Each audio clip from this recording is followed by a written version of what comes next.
Hello, you are welcome to the show. This is D Esperanza, brought to you by SoftG TV Network. I am Akpati Theresa. Thank you so much for joining us on yet another episode of this show.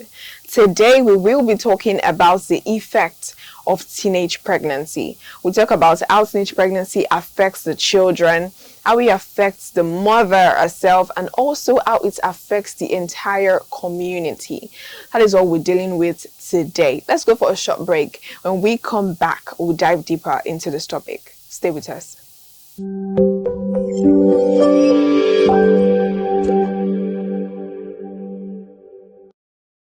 You are welcome back to the show. We are still talking about the effects of teenage pregnancy. Now, who can we say are the teenage mothers? Teenage mothers are those who give birth at the age of 13 to 19.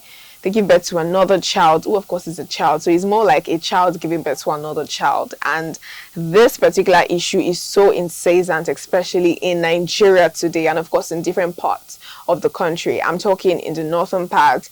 It happens often, even in the west and in the east also. Several of this kind of situation really happen, and it's so rampant, it's so common among our youths. Now, let's talk about what are the causes of teenage pregnancy. How did this start? What prompted it? So first is lack of education and information about reproduction. Now, when I mean reproduction, I'm not just talking giving birth. I'm talking in relation to sexual activities, participating in sexual activities. Now, there are no prior information. These kids, most of the time, get the wrong knowledge, the wrong idea about sex. And most of the time, there's nobody to actually teach them the right thing, which is where you come in as a parent, as a guardian, as someone who is elderly or senior to a child. You just have to just guide that person. It's very important that you be the first person to tell them and teach them about sex, so they know the consequences, so they know what the positive aspects of doing this, and they also know the negative aspects. Now the truth is, how do people know about sex? Some people know about sex through movies, through friends, through peers, through colleagues, from the phone, from TV, not exactly from the parent. As a matter of fact, many parents do not teach their kids about sex. And the truth is, the first information that the child gets, that is the exact information that actually sticks.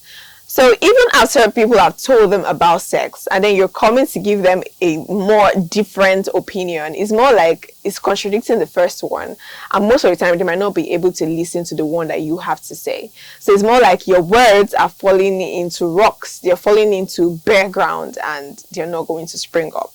So it's important that if you have a child, if you have a sibling, if you have a niece, and you know that this niece needs to know about sex, it's very important that you just educate your niece and educate them the right way. Tell them the consequence. Tell them the positive aspects of it. All right? So peer pressure. Peer pressure is also a major cause of teenage pregnancy. I mean, if you're following people who already pregnant and you're teenagers, you're most likely to be the next person to be pregnant, because all the words you listen to, all the things you see them do, they are so related to teenage pregnancy, and that will make you want to do it.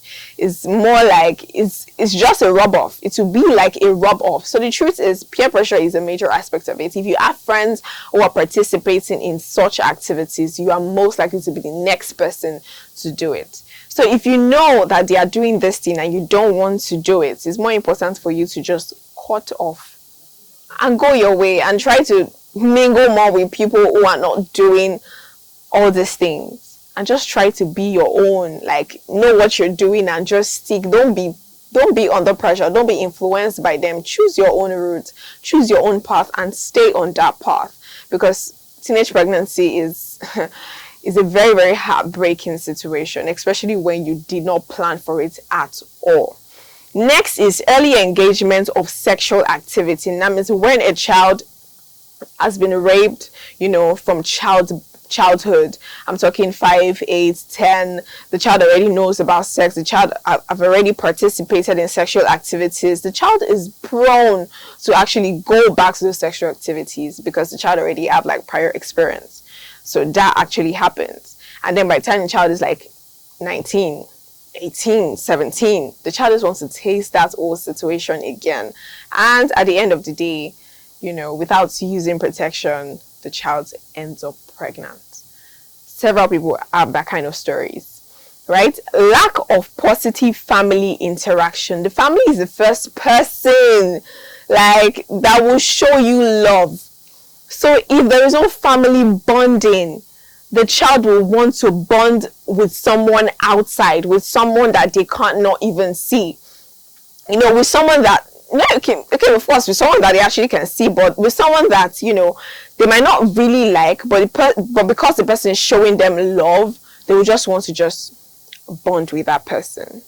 And even if they cannot see the person and the person is online, the person is talking to them, showing them love that their family members have not even given to them at all, they are more likely to just bond, and whatever information they get from that person, they just want to just do it and just try out this whole sex thing. And that also leads to teenage pregnancy. So with your family, your teenager, in my perspective, I feel like teenagers are the hardest to control. So difficult to tame, especially teenage girls. There are several corrections you have to give your teenage girl. Don't go out late at night.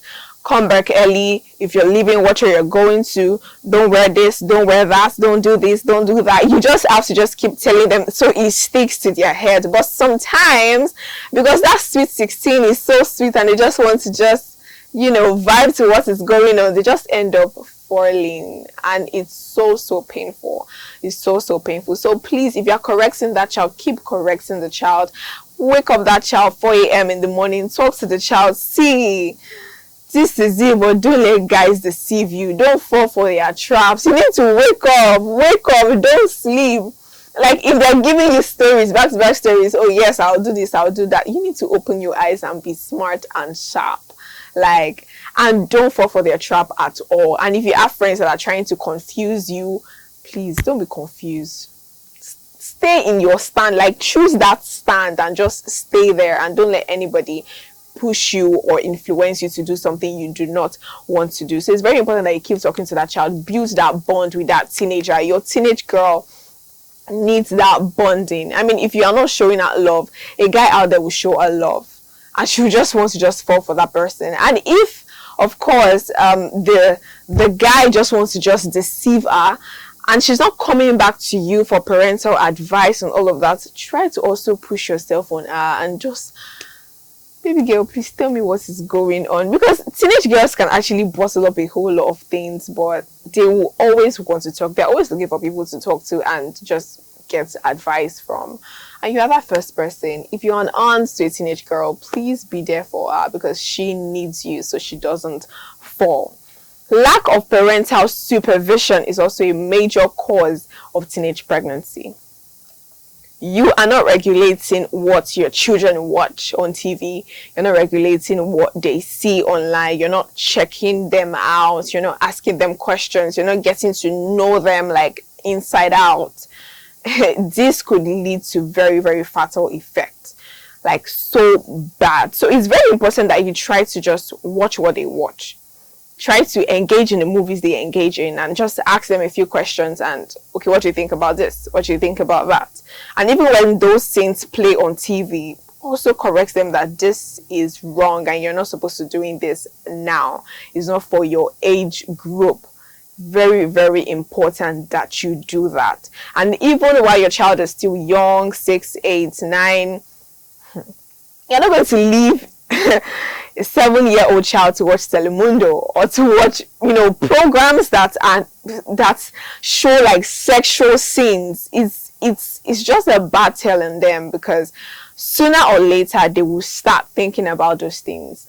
Those things will come back to them. So it's really, really important that you try as much as possible to regulate what they watch, and also ask them to know what they are watching and correct the ones that need to be corrected. Now let's go to the effects on the children they actually give birth to. The children. Let's talk about the health effect. The health effect is so important, because your health matters. One of the major health effects among teenage mothers and their children is anemia.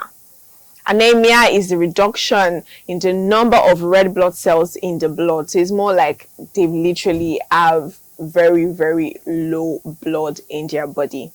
It's so common. And of course, low birth weight, because they are really, really young, and they're giving birth to their child when their weight is not mature enough, it's not good enough to actually hold that baby. So it affects them. Now, premature delivery, there are several cases where they end up giving birth and the birth doesn't go so smooth. The delivery doesn't go so smooth, and sometimes is that the mother could die or the child could die, or several complications like that. So it's just a whole lot. And then, because of the financial issues that these mothers face as a result of giving birth at a very, very young age, they find it very, very hard to feed themselves, find it hard to feed the child. Now, if they're not feeding well, because the child is actually taking the food from them, and the food is not healthy enough, it will tell on the child. If the mother is not feeding well, the child can't feed well. So it's really important that even as a mother, you need to eat well so your child can be healthy. Your child can be healthy. I mean, financial challenges is a major issue among teenage mothers, and it tells on the children. So anemia for real. I mean, if you go to several hospitals in the rural areas, by the time you see the teenage girls, I mean, very, very young teenage girls, many of them might have given birth to like 4, some even twins, and they're all looking really slim and down. It's painful. It's so painful to look at. Okay, so what are the other effects on the children? Lower school achievements and drop out. Many of them drop out like their mothers. More health problems, more and more health problems. They lack vitamins. They lack several things in their body system as a result. And because their immune system is not strong, they are more prone to infections. And there are several diseases that are poverty linked, diseases that exist in areas where they are not clean, areas that are dirty, and they're not eating clean and good food. They are more likely to develop different sicknesses, right? So birth complications, like I mentioned earlier, difficult labor and anemia. Now, how does it affect the community? How does teenage pregnancy affect the community? One major way that affects community is influence. And what I mean by influence is these teenage mothers influence other teenagers, right? And also on the other side, there are several communities who do not really accept, or like they don't really like teenage mothers. The teenage mothers face the issue of rejection from the community. That means when they walk, people just be like, oh, look at that girl, she gave birth at that so age and all of that. I mean, also rejection in school. Of course, in college, if you're pregnant, you won't be able to attend classes or stay there and all of that until probably you've given birth and you're back to normal. I mean, you won't even be able to stay in the hostels. So it's really affecting. We face issue of rejection. In church also, there's just a bad look to it because you're giving birth out of wedlock. So the rejection is so strong. And then if you're a leader, if you're someone of reputation, or even if your father or mother is a person of reputation, the mother or father will want to reject you as a child because they feel like you gave them a stain on their name. So they face the issue of rejection a lot.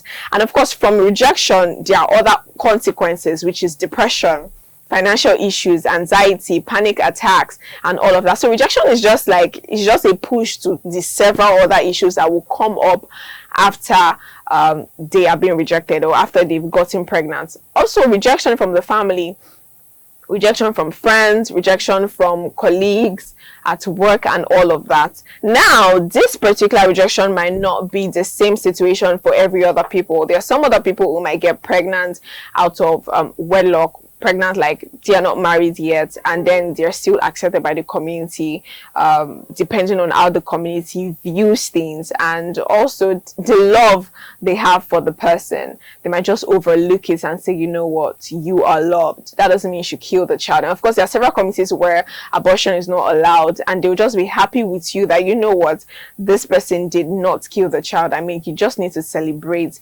with the person, and others just face serious financial problems. So in community, it's really difficult. And then you find out that if in a community where they have teenage mothers, they are more likely to keep having teenage mothers if the teenage mother in quotes is now accepted by the society. Are you seeing? So society now feels like, oh, it's fine, let's just leave her. Before you know, one more person has gotten pregnant and given birth. Before you know, one more person, before you know, even that person that was pregnant and gave birth will end up giving birth to more children, still in her mother's house with different fathers. It's that situation is just really somehow, but it happens. The society just accepts it. They feel like, oh, it's a norm, I'm just going to continue with it. And the only thing that can actually stop them from doing that is probably the family. If the family has values and the family feel like, no, none of my daughters are going to do this.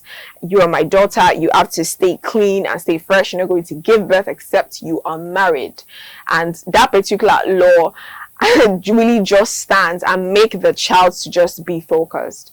I mean, different families make up the community. So if there are several families who do not have values, or who do not think giving birth out of wedlock is a big thing or huge thing or is a sin, you find out that all the families in that same community just have teenage girls who are always pregnant, or who just give birth just like that without even being corrected. So in essence, as a parent, as a guardian, as someone who is older than somebody, or you have a sibling, a niece, a nephew that you can actually talk to and give advice to, it's important that you talk to that person. And of course, if you notice that the person is having attitudes or character or behavior that are similar to someone who is going to the path of giving birth to a child, even though she's a child, you just need to call that person out and say, you know what, this path you're taking is not good for you. That friend you're following is not good for you. Don't just go to the person's back and start talking about the person as, oh, this person's already doing this, this person's already doing that. No, it's wrong. It's actually wrong. If you have something to say, just say to the person up front. Talk to the person about it. Talk to the child, because you're helping that person. And the truth is, if you keep talking about other people behind them, you don't know when your turn will come. I mean, you have nieces, you definitely have one, you even have children. Imagine someone sees your child out there, and then the person decides not to call your child out and say, this place you're going to is wrong. They just leave the child, and then they go to your neighbor and start gossiping about, no. So why don't you take the first step, even though others have not taken the first step, because everybody needs you. You know, they always say that the child is the community's child. The child is the mothers of the community. They are the mothers of the children in that same community. So they need you. They actually do need you. Thank you so much for joining us on this episode of this show. I had such a great time talking to you guys. I want you to drop a comment in the comment section. Talk to us about it. Is there a particular story or someone in your community that you feel like, you know, this person is having some kind of behaviors and attitudes? Important that just drop those attitudes in the comment section. Let us see it and analyze it and tell you, okay, I think this person is actually going this path, or I think this person is not. And of course, please do share this video to your loved ones. Please, please, please. Thank you so much. This is The Esperanza, brought to you by SoftG TV Network. I am Akpati Theresa, and I will see you on our next episode. Keep watching us. Bye for now.